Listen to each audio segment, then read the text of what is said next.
नमस्कार भाई सभी को। तो उम्मीद है आप सभी ठीक ठाक होंगे। कई दिनों बाद मिल रहे हैं तो स्टार्ट करते हैं अपना टॉपिक। तो आज का जो अपना टॉपिक है वो रहेगा भाई तरंग। मीन्स वेव इंग्लिश में हम लोग डिफाइन करते हैं इसको। तरंग होती क्या? देखो, अगर हम अपना जो यूनिवर्स है, ब्रह्मांड है, उसको हम डिवाइड करें तो बेसिकली दो चीज़ें हमारे सामने आती हैं। एक होता है पदार्थ और एक होता है तरंग। पदार्थ क्या है? जहाँ आप वस्तु का द्रव्यमान होता है, द्रव्यमान प्लस में हम ये कह सकते हैं ऊर्जा, उसे हम क्या बोलते हैं? पदार्थ कहा जाता है। जबकि जो तरंग होती है, अपनी वेव जो होती है, उसमें सिर्फ हम एक ऊर्जा को डिफाइन करते हैं, उसका द्रव्यमान नहीं होता। तो अपनी जो तरंग है, आज का अपना टॉपिक ये रहेगा। तरंग में कुछ 3-4 कैरेक्टरिस्टिक्स हैं जो हमें डिफाइन करने पड़ते हैं, गुण होते हैं उसके। तो पहला है क्या भाई? उसकी आवर्ती। ओके, तरंग आवर्ती। 1 सेकंड में कोई भी जो तरंग है वो कितने चक्कर काटती है, उसे हम क्या बोलते हैं? उसकी आवर्ती कहा जाता है। विलियम हर्ट्ज ने इसको डिफाइन किया था, तो उसी के नाम पे इसका ऐसा यूनिट रखी गई। तो क्या है भाई? Hertz, HZ। अब ये क्या होती है भाई आवर्ती? ये 1/T भी होती है। मीन्स 1/ समय, या समय का रिवर्स भी हम इसको बोल सकते हैं। तरंग दे रही है एक, जो आपका मीन स्टार्ट होगा यहाँ से लेके यहाँ तक की जो कुल लंबाई है, एक साइकिल की जो कुल लंबाई है, उसे हम क्या बोलते हैं? तरंग दैर्घ्य कहा जाता है। मीन से वेवलेंथ कहा जाता है। तो इसका ऐसा ही मात्रक क्या होता है? मीटर होता है। क्या होगा? मीटर। आयाम मीन्स एम्पलीट्यूड जिसे हम कहते हैं। देखो, ये सबसे इंपॉर्टेंट है। अगर आप मान लो अपने मोबाइल में साउंड बढ़ा रहे हैं, घटा रहे हैं, तो उसमें आप क्या बढ़ा रहे हैं, क्या घटा रहे हैं? उसमें आयाम को बढ़ा रहे हैं, एम्पलीट्यूड को बढ़ा रहे हैं। ना तो आप उसकी आवर्ती बढ़ा रहे हैं, ना आप उसका तरंग दैर्घ्य। आप क्या बढ़ा रहे हैं? उसका आयाम, मीन से एम्पलीट्यूड। देन अपने पास जो तरंग होती हैं, अब उनके आधार पे हम लोग 2 पार्ट में इनको डिवाइड करते हैं। ऐसी तरंग जिनको माध्यम की आवश्यकता होती है उन्हें कहा जाता है यांत्रिक तरंगे, मीन्स मैकेनिकल वेव। और जिन तरंगों को माध्यम की आवश्यकता नहीं होती उन्हें कहा जाता है विद्युत चुंबकीय तरंगे। अब इसमें हम लोग प्रकाश बोल सकते हैं। मीन्स आपकी जो लाइट है वो इसका उदाहरण आ जाता है। किसका भाई? विद्युत चुंबकीय तरंगों का। कौन? प्रकाश। क्योंकि आपको पता है कि जो सन से लाइट आ रही है वो बगैर किसी माध्यम के आ रही है। Clear I think. देन अपनी जो तरंग है उनको हम आगे पीछे उनके अलग डिवाइड करते हैं पार्ट पे। किसके बेस पे? उनकी आवर्ती और तरंग दैर्घ्य के आधार पे। तो अपनी जो तरंगे हैं, वो जो तरंगे अपनी, तो पहली कौन सी है? लघु तरंग। इसके खोजकर्ता कौन है? William hertz. दूसरी अपनी गामा, खोज करता है इसके हेनरी बेक्यूरेल। तीसरी एक्सरे, खोज करता है इसके रॉयंटजन। चौथी अवरक्त, खोज करता विलियम हर्शेल। 5वीं रेडियो तरंगे, खोज करता मार्कोनी। पैराबैंगनी, खोज करता है इसके रीटर। और दृश्य प्रकाश मीन से आपको जो देख रहे हैं ये भी एक तरंग है, और इसके खोज का कौन है? Sir Isaac Newton. चाहो तो आप इसका स्क्रीनशॉट ले सकते हैं। इसके जो खोज करता है वो और जो तरंगे हैं वो।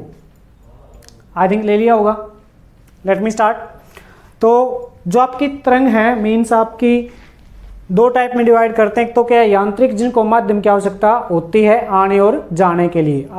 आधा एग्जाम्पल के तौर पे हम लें तो क्या होगा? अपना ध्वनि आ जाएगा, मीन्स अपनी साउंड। दूसरा, जिनको माध्यम की आवश्यकता नहीं होती है, क्या बोलते हैं? विद्युत चुंबकीय तरंगे कहा जाता है। एग्जाम्पल अपना प्रकाश है। इसके बेस पे अब जो अपनी हम स्टार्ट करें वो क्या? अपना ध्वनि है भाई। ध्वनि, साउंड। पहली बात तो साउंड आपका डेवलप कैसे होता है? देखो, साउंड एक तरंग है जिसे हम क्या बोलते हैं? यांत्रिक तरंग का, जिसको माध्यम की आवश्यकता होती है। मीन्स हम लोग यहाँ, आप मुझे सुन सकते हैं, मैं आपको सुन सकता हूँ, क्योंकि बीच में माध्यम है, एयर है।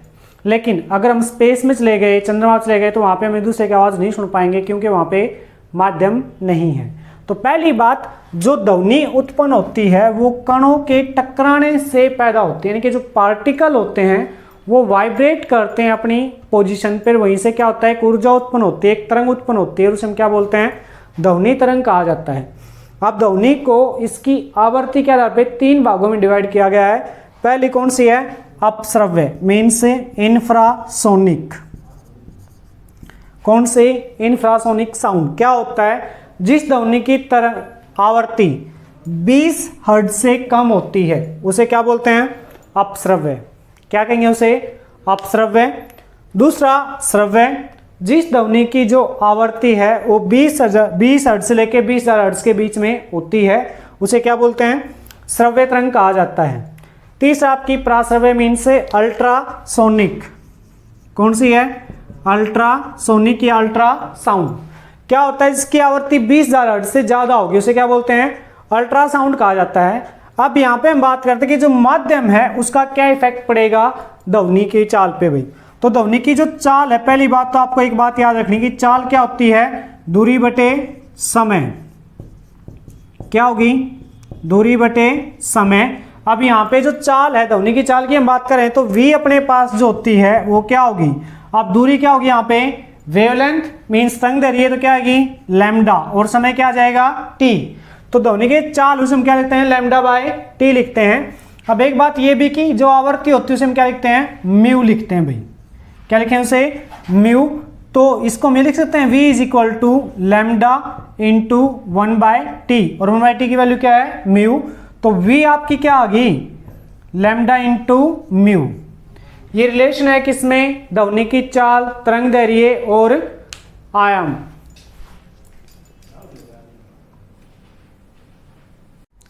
हाँ तो भाई हम ध्वनि की चाल की बात कर रहे थे, तो जो चाल है अपना रिलेशन जो आता है चाल का, वो क्या होता है? दूरी बटे समय।